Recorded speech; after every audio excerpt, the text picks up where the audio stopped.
Welcome all of you. എല്ലാവർക്കും income ടാക്സിൻ്റെ പുതിയ ഒരു വീഡിയോയിലേക്ക് സ്വാഗതം. നമ്മൾ റെസിഡൻഷ്യൽ സ്റ്റാറ്റസ് ഓഫ് ഇൻഡിവിജ്വലുമായി ബന്ധപ്പെട്ടിട്ടുള്ള പ്രോബ്ലം സോൾവിങ് അതായിരുന്നു കഴിഞ്ഞ വീഡിയോയിൽ നമ്മൾ ഡിസ്കസ് ചെയ്തത്. അപ്പോൾ ഇത് വളരെ പ്രധാനപ്പെട്ട ഒരു ഭാഗമായതുകൊണ്ടാണ് ഇതിൻ്റെ തന്നെ വീഡിയോ നമ്മൾ നിരന്തരമായി ചെയ്യുന്നത്. അപ്പോൾ ഇന്ന് മറ്റൊരു പ്രോബ്ലം നമുക്ക് ഡിസ്കസ് ചെയ്യാം. Mister Roy is employed by a company in London mainly operating in UK. അപ്പോൾ യു കെയിലാണ്. അപ്പോൾ ഈ അദ്ദേഹം പുറത്താണ്, അവിടെയാണ് അപ്പോൾ വർക്ക് ചെയ്യുന്ന അർത്ഥം. പേരൊക്കെ കേട്ടിട്ട് ഇന്ത്യയിലാണ് അല്ലേ മിസ്റ്റർ റോയ്. നമുക്ക് അവിടെ കേട്ടെ, നമുക്ക് അതിനെക്കുറിച്ച് നോക്കാം. He was in India for A period of 112 days during the previous year 2020-21 and was abroad for the rest of the period on official duty. എന്താ പറഞ്ഞത്? he was in India for a period of 112 days. 112 ദിവസം അദ്ദേഹം previous ഇയറിൽ ഇന്ത്യയിലുണ്ടായിരുന്നു അല്ലെങ്കിൽ ഇന്ത്യയിലായിരുന്നു. And അതിന് ശേഷം എന്താണ്, ബാക്കിയുള്ളതൊക്കെ ഒഫീഷ്യൽ ഡ്യൂട്ടി ആയിട്ട് അദ്ദേഹം എന്താണ്, പുറത്താണ്.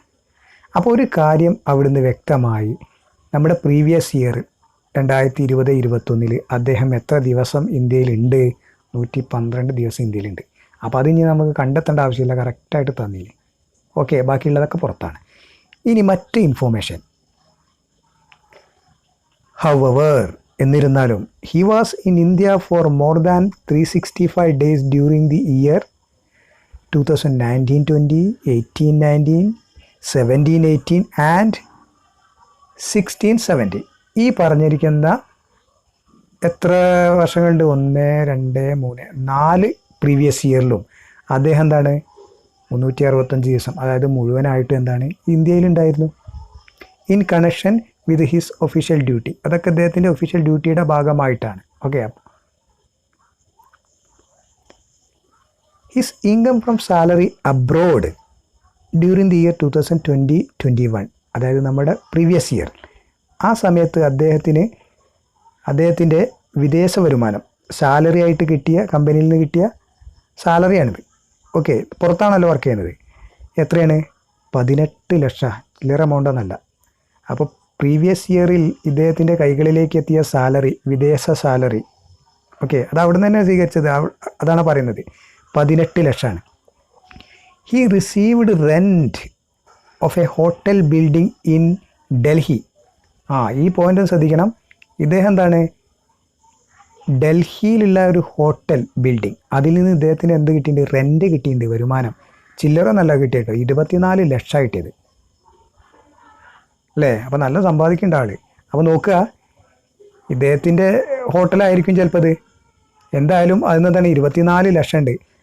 പക്ഷെ നമ്മൾ ശ്രദ്ധിക്കേണ്ടതാണ്, ഇത് എവിടെ കിടക്കണ ഈ ഹോട്ടൽ? ഈ ഹോട്ടൽ കിടക്കുന്ന ഡൽഹിയിലാണ്. അതായത് ഇന്ത്യയിൽ നിന്നാണ് അപ്പോൾ വരുമാനം ഉത്ഭവിക്കുന്നത്. അത് ശ്രദ്ധിക്കണം. ഇന്ത്യയിൽ നിന്ന് വരുമാനം ഉത്ഭവിക്കുകയാണെങ്കിൽ ഇയാൾ ഇനി എവിടെ പോയിട്ട് അത് സ്വീകരിച്ചാലും അത് ഇന്ത്യൻ ഇൻകമാണ്, ടാക്സ് കൊടുക്കൽ നിർബന്ധമാണ് അല്ലേ. ഓക്കെ, അപ്പോൾ ഇത് ശ്രദ്ധിക്കുക. ഈ 24 ലക്ഷം എന്ന് പറയുന്നത് ഇന്ത്യൻ സോഴ്സിൽ നിന്നുള്ള വരുമാനമാണ്. ഓക്കെ, ഇത് നമുക്ക് വളരെ ഇമ്പോർട്ടൻ്റ് ആയിട്ട് നമുക്ക് ഈ ഒരു കണക്കിൽ ആവശ്യമുണ്ട് കേട്ടോ. ഇനി എന്താണ് നമ്മൾ പറഞ്ഞത്? Determine his residential status for the year 2020-21. 2020-21 previous ഇയറിൽ അദ്ദേഹത്തിൻ്റെ റെസിഡൻഷ്യൽ സ്റ്റാറ്റസ് എന്താണ്? അദ്ദേഹം ഓർഡിനറി റെസിഡൻ്റ് ആണോ? ഇന്ത്യയിൽ നോട്ട് ഓർഡിനറി റെസിഡൻ്റ് ആണോ? ഇന്ത്യയിൽ നോൺ റെസിഡൻ്റ് ആണോ എന്ന് നമ്മൾ സ്ഥിരീകരിക്കണം. അത് മാത്രം പോരാ. And find out the amount on which he is liable to pay tax in India. ഇന്ത്യയിൽ അദ്ദേഹം ടാക്സ് അടയ്ക്കേണ്ട എമൗണ്ട് എത്ര എന്നുള്ളത്, എത്ര ഇൻകത്തിന് അദ്ദേഹം ഇന്ത്യയിൽ ടാക്സ് അടയ്ക്കണം എന്നതും നമ്മൾ പറയണം. ഓക്കെ, അപ്പോൾ ഇതാണ് ചോദ്യം. അപ്പോൾ ഇതിന് നമുക്ക് ഏകദേശം ഒരു ധാരണയൊക്കെ ആയി. പ്രീവിയസ് ഇയറിൽ 112 ദിവസം ഇന്ത്യയിലുണ്ട് എന്നുള്ളതായി. പിന്നെ മാത്രമല്ല, ഈ പറഞ്ഞിരിക്കുന്ന പീരിയഡ് അല്ലേ, ഈ പീരിയഡുകളിലൊക്കെ അദ്ദേഹം ഇന്ത്യയിലാണ്. അപ്പോൾ 2016, 17, 17, 18, 18, 19, 19, 20 365 ദിവസം ഉണ്ട്. അല്ലാത്തതൊക്കെ പുറത്താണ്, നമുക്ക് മനസ്സിലായി. അപ്പോൾ ഇത് വെച്ച് നമുക്ക് ആദ്യം എന്ത് ചെയ്യണം? ഒരു ചാർട്ട് പ്രിപ്പയർ ചെയ്യണം. നമുക്ക് കണക്കിലേക്ക് നോക്കാം. നോക്കൂ, പ്രീവിയസ് ഇയർ ആദ്യം നമ്മൾ എഴുതി 2020-21 112 ദിവസമാണ്. പിന്നെ നമ്മളോട് പറഞ്ഞ 2016, 17, 17, 18, 18, 19, 19, 20 ഇതൊക്കെ ഓരോ പ്രീവിയസ് ഇയർ ആയിരുന്നല്ലോ മുൻപൊക്കെ. അന്നൊക്കെ എത്രയാണ്? 365 ദിവസം ഇന്ത്യയിലുണ്ട്. അതിൻ്റെ മുന്നേക്ക് ഇദ്ദേഹം നോൺ റെസിഡൻ്റ് ആണ്, നമുക്കറിയാം. ഓക്കെ, അപ്പോൾ ഇത്രയും കാര്യങ്ങളായി. ഇനി നമുക്ക് ഇതിൽ നിന്ന് എന്ത് ചെയ്യണം? ഇദ്ദേഹത്തിൻ്റെ സ്റ്റാറ്റസ് കണ്ടുപിടിക്കണം. അപ്പോൾ സ്റ്റാറ്റസ് കണ്ടുപിടിക്കാൻ നമുക്ക് ഈ രീതിയിലേക്ക് മാറ്റിയാൽ പിന്നെ വളരെ സിമ്പിളാണ്. എന്താണ്? ആദ്യം നമ്മൾ ഒന്നാമത്തെ ബേസിക് കണ്ടീഷൻ നോക്കും. എന്താ? പ്രീവിയസ് ഇയറിൽ 182 ദിവസം ഉണ്ടോയെന്ന്? ഇല്ല, 112 ദിവസമുള്ളൂ. അപ്പോൾ അത് പോയി. അപ്പോൾ നമുക്ക് എന്താണ്? ഒരു ബേസിക് കണ്ടീഷൻ കൂടി ഉണ്ട്, അത് കിട്ടുന്നുണ്ടോ എന്ന് നോക്കണം. രണ്ടാമത്തെ ബേസിക് കണ്ടീഷൻ എന്താ? രണ്ടാമത്തെ ബേസിക് കണ്ടീഷൻ പ്രീവിയസ് ഇയറിൽ 60 ദിവസമെങ്കിലും ഇന്ത്യയിൽ ഉണ്ടായിരിക്കുകയും പ്രീവിയസ് ഇയറിൻ്റെ തൊട്ട് മുന്നേയുള്ള 4 വർഷങ്ങളിൽ 365 ദിവസം ഇന്ത്യയിൽ ഉണ്ടായിരിക്കുകയും ചെയ്യുക. പ്രീവിയസ് ഇയറിൽ 60 ഉണ്ട്, 112 ഉണ്ടല്ലോ, അപ്പോൾ അതൊക്കെയാണ്. ഇനി പ്രീവിയസ് ഇയറിൻ്റെ തൊട്ട് മുന്നിലുള്ള 4 വർഷങ്ങൾ ഇതൊക്കെ പാടെ കൂടിയിട്ട് മതി. ഇവിടെ അദ്ദേഹത്തിന് ഒരു വർഷത്തിൽ തന്നെ കിട്ടിയിട്ടുണ്ട് 365 എന്നാണ് പറഞ്ഞത്. അപ്പോൾ അതും ഓക്കെയാണ്. അപ്പോൾ നമുക്ക് ഒറ്റയടിക്ക് പറയാം എന്താണ്? ഇദ്ദേഹത്തിന് രണ്ടാമത്തെ basic condition, second basic condition ഇദ്ദേഹത്തിന് കിട്ടിയിട്ടുണ്ട്. സോ ആ നിലയ്ക്ക് നമുക്ക് കണക്ക് പെട്ടെന്ന് സെറ്റിൽ ചെയ്ത് പോകാൻ പറ്റും അല്ലേ? പക്ഷേ ഈ കണക്കിൽ ഒരു ചെറിയ പ്രശ്നമുണ്ട്, അത് നമുക്ക് ശ്രദ്ധിക്കണം. അതായത് ഇദ്ദേഹത്തിൻ്റെ ഇന്ത്യൻ ഇൻകത്തിൽ നിന്ന് കിട്ടിയ വരുമാനം എന്നൊക്കെ പറഞ്ഞിട്ട് കുറച്ച് കാര്യങ്ങളൊക്കെ പറഞ്ഞിട്ടുണ്ട് അല്ലേ? അപ്പോൾ അവിടെ നമ്മളൊരു കാര്യം ശ്രദ്ധിക്കണം. ഇപ്പോൾ ഇദ്ദേഹം എന്തായാലും ഇന്ത്യയിൽ സ്ഥിരമായിട്ട് നിൽക്കുന്ന ഒരാളല്ലല്ലോ, പുറത്താണല്ലോ ഇയാളുടെ പരിപാടികളൊക്കെ അല്ലേ? ഇന്ത്യയിലേക്ക് ഇങ്ങനെ വരുന്നുണ്ട് എന്നുള്ള പറയുന്നുള്ളൂ. അപ്പോൾ നമുക്ക് ഇതിന് മുന്നേ നമ്മൾ പഠിച്ച തിയറിയിൽ രണ്ടാമത്തെ ബേസിക് കണ്ടീഷൻ, അതായത് പ്രീവിയസ് ഇയറിൽ 60, ഈ 60-ന് പകരം ചില ആളുകൾക്ക് 182 ദിവസമായിട്ട് പരിഗണിക്കപ്പെടേണ്ടതുണ്ട് എന്ന് പറഞ്ഞിട്ട് ചില കണ്ടീഷൻസ് പഠിച്ചത് ഓർമ്മയുണ്ടോ? അതായത് ചില ആളുകൾക്കൊന്നും എന്തിന് നമുക്ക് എടുക്കാൻ പറ്റില്ല, 60 പരിഗണിക്കാൻ പറ്റില്ല. ഇപ്പോൾ എംപ്ലോയ്മെൻറ്റ് പർപ്പസിന് വേണ്ടി ഇന്ത്യ വിട്ടുപോകുന്ന ഒരു ഇന്ത്യൻ സിറ്റിസന് 60-ന് പകരം എത്രയാണ്? 182 തന്നെ എടുക്കണം. ഒരു ഇന്ത്യൻ ഷിപ്പിലെ ജോലിക്കാരൻ ഇന്ത്യ വിട്ടുപോകുന്ന സമയത്ത് 60-ന് പകരം 182 തന്നെ പരിഗണിക്കണം അല്ലേ? ഒരു ഇന്ത്യൻ സിറ്റിസനോ അല്ലെങ്കിൽ ഇന്ത്യൻ ഒറിജിനോ ആയിട്ടുള്ളൊരു വ്യക്തി ഇന്ത്യയിലേക്ക് വിസിറ്റ് ചെയ്യാൻ വേണ്ടി വരികയാണെങ്കിൽ അദ്ദേഹത്തിന് 182 പരിഗണിക്കേണ്ടത്, 60 പരിഗണിക്കാൻ പറ്റില്ല. അതിൽ തന്നെ ഈ മൂന്നാമത് പറഞ്ഞ Indian citizen or Indian origin visit ചെയ്യാൻ വേണ്ടി ഇന്ത്യയിലേക്ക് വരുന്ന വ്യക്തികൾ, അവരുടെ ഇന്ത്യൻ സോഴ്സിൽ നിന്നുള്ള വരുമാനം 15 ലക്ഷത്തിൽ കൂടുതലാണെങ്കിൽ, 15 ലക്ഷത്തിൽ ശ്രദ്ധിക്കണം, 15 ലക്ഷത്തിൽ കൂടുതലുള്ള വ്യക്തിയാണെന്നുണ്ടെങ്കിൽ അവർക്ക് 60-ന് പകരം 120 നമ്മൾ പരിഗണിക്കണം എന്ന് പറഞ്ഞിട്ടൊരു തിയറി ഉണ്ട്. ഓക്കെ, ആ തിയറി ജസ്റ്റ് ഞാനിവിടെ ഒന്ന് കാണിക്കാം. ഇതാ നോക്കൂ, നമ്മൾ രണ്ടാമത്തെ ബേസിക് കണ്ടീഷൻ ചെയ്യുന്നു 60 വേണമെന്നുള്ളത്. ആ 60-ന് പകരം കണ്ടില്ലേ ഒരു എക്സംഷൻ വന്നിന് 182 ദിവസങ്ങളായിട്ട് പരിഗണിക്കേണ്ടത്. An Indian citizen who leaves India for the purpose of employment 182 വേണം അല്ലേ? An Indian citizen who leaves India as the member of the crew of an Indian ship, ഒരു ഇന്ത്യൻ ഷിപ്പിലെ ജോലിക്കാരനാണെങ്കിൽ അദ്ദേഹത്തിന് 182. മറ്റൊരു point, A citizen of India or A person of Indian origin, ഇത് ഏതായാലും മതി, അവർക്കെന്താണ് India visit ചെയ്യാൻ വേണ്ടി വരുമ്പോൾ 182 വേണം. അപ്പോൾ അവിടെ ഒരു ചെറിയ പോയിൻ്റ് അവിടെ ബ്രാക്കറ്റ് കൊടുത്തിന് 182 എപ്പോഴാണ് പരിഗണിക്കുക?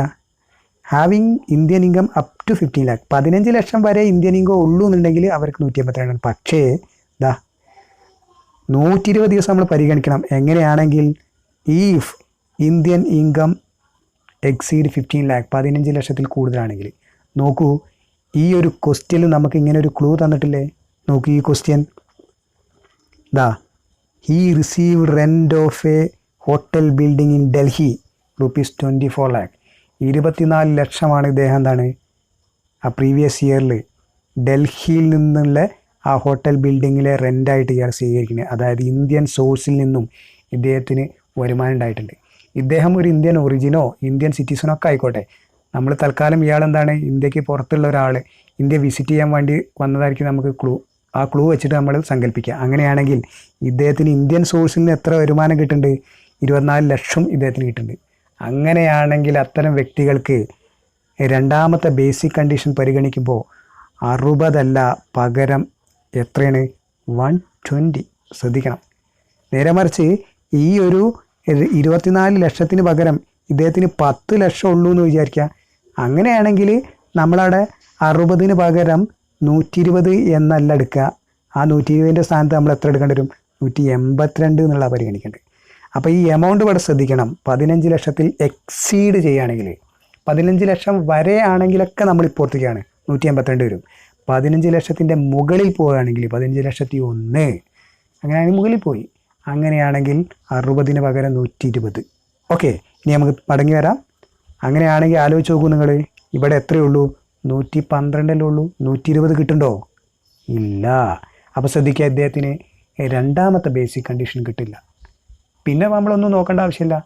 2 ബേസിക് കണ്ടീഷൻ കിട്ടിയില്ലെങ്കിൽ പിന്നെ അയാളെന്താണ്? അയാളെ സ്റ്റാറ്റസ് നോൺ റെസിഡൻ്റ് ആണ് അല്ലേ? ബേസിക് കണ്ടീഷൻ ഒന്നും കിട്ടാതെ പിന്നെ ഒരു കാര്യമില്ലല്ലോ.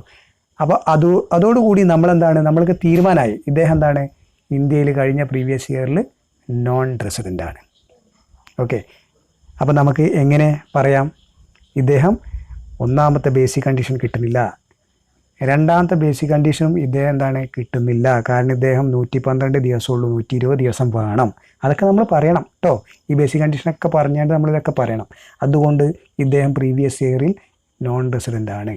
ശ്രദ്ധിക്കുക, നമ്മളോട് ഒരു ചോദ്യം കൂടി ചോദിച്ചിട്ടുണ്ട്, ഇദ്ദേഹത്തിന് ഏതെങ്കിലും ഇൻകം ടാക്സബിൾ ആകും? ടാക്സബിൾ ആകും. ഇന്ത്യൻ ഇൻകം, ഏത് നോൺ റെസിഡൻ്റ് ആണെങ്കിലും ഇന്ത്യൻ ഇൻകം കിട്ടിയിട്ടുണ്ടെങ്കിൽ അത് ടാക്സബിൾ ടു ഓൾ ആണ്. ഏത് കാറ്റഗറി എന്നാലും ടാക്സബിളാണ്. അപ്പോൾ ഇദ്ദേഹത്തിന് 24 ലക്ഷം ഇന്ത്യൻ സോഴ്സിൽ നിന്ന് വരുമാനം കിട്ടിന്, അതിന് ഇന്ത്യയിൽ ടാക്സ് കൊടുക്കണം. ഓക്കെ, ഇതാണ് ഇതിൻ്റെ ഫൈനൽ ആൻസർ. സോ നമുക്ക് എങ്ങനെ കൺക്ലൂഡ് ചെയ്യാം?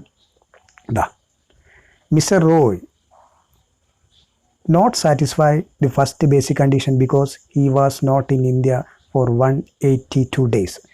182 ദിവസം ഇന്ത്യയിൽ ഇല്ലാത്തത് കൊണ്ട് തന്നെ അദ്ദേഹത്തിന് ഒന്നാമത്തെ ബേസിക് കണ്ടീഷൻ കിട്ടുന്നില്ല. രണ്ടാമത്തെ point, he does not satisfy the second basic condition as well. കാരണം he was in India for 112 days only.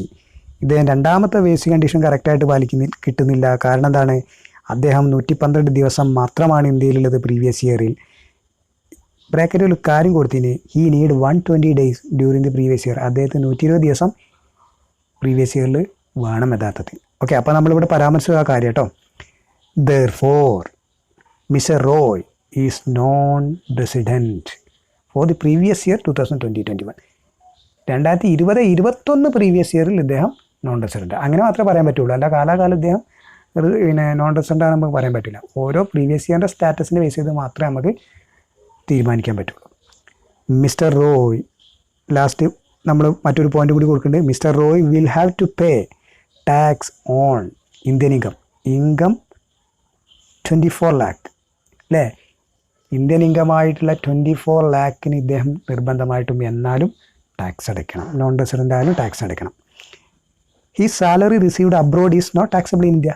പുറത്തുനിന്ന് സ്വീകരിച്ച സാലറി ഉണ്ടല്ലോ, അതിന് ഇന്ത്യയിൽ ടാക്സ് തൽക്കാലം അടയ്ക്കേണ്ട. കാരണം ഇദ്ദേഹം എന്താണ്? നോൺ റെസിഡൻ്റ് ആണ്. ഓക്കെ, ശ്രദ്ധിക്കുക.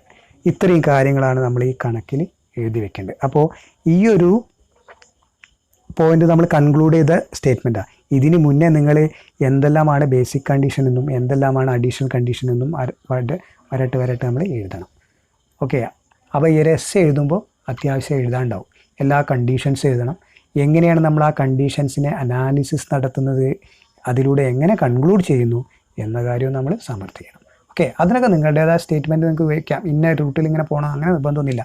നമ്മളുടെ യുക്തിക്കനുസരിച്ച് നമുക്കെന്താണ്, ചില കുട്ടികൾ പെട്ടെന്ന് എന്താണ് കണ്ടെത്തും. അതൊരു ലോജിക് സെൻസാണ്. അപ്പോൾ ബൈ പ്രാക്ടീസ് നിങ്ങൾക്ക് എല്ലാവർക്കും ഇത് പറ്റും. ഇതൊരു രസമായിട്ട് ഇങ്ങനെ ഒരു സുഡോക്ക് കളിക്കുന്ന പോലെ ഇങ്ങനെ ഇതിങ്ങനെ കളിച്ചിട്ട് നമുക്ക് എന്താണ് വളരെ രസകരമായിട്ട് ഇതങ്ങനെ പോകാൻ പറ്റും. ഓക്കെ, അപ്പോൾ കണ്ടീഷൻസ് കറക്റ്റായിട്ട് മനസ്സിലാക്കുക. അതോടൊപ്പം തന്നെ കുറച്ച് ക്വസ്റ്റ്യൻസ് എടുത്ത് ഇങ്ങനെ പ്രാക്ടീസ് ചെയ്ത് നോക്കിയാൽ വളരെ എളുപ്പത്തിൽ നമുക്ക് എന്താണ് ഒക്കെ നമുക്ക് പോരും. എന്തായാലും എസ്സേക്കോ അല്ലെങ്കിൽ ഷോർട്ട് ക്വസ്റ്റ്യൻ ആയിട്ടോ മസ്റ്റാണ്. അതില്ലാതെ ഒരു ക്വസ്റ്റ്യൻ പേപ്പർ ഇതുവരെ വന്നിട്ടില്ല. അതുകൊണ്ട് തന്നെ എന്താണ് നിർബന്ധമായിട്ടും പഠിക്കണം. എക്സ്ട്രാ അതിൻ്റെ ഒപ്പം തിയറീസും വരാറുണ്ട്.